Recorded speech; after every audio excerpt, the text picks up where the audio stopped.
Hey guys, welcome back to our channel. In this tech tutorial video, we're going to reveal to you how you can enable GIFs for your boards and tasks and items on monday.com. So let us dive into this. So guys, you will need to access your workspaces or account settings for that. To do that, log into your monday.com account and click into your profile icon in the top right and navigate to administration here on the left.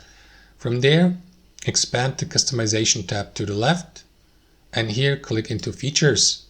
And here in the features, guys, you will see the uppermost option, enable or disable GIFs here. And usually it should be enabled on default. However, guys, if you accidentally turn these off, you and your workspace members won't be able to send any GIFs, for example, to their updates, as you can see. So simply re-enable it here and that should do it, guys. Thanks for watching. Hope you enjoyed it, got some value from it, and we'll catch you later.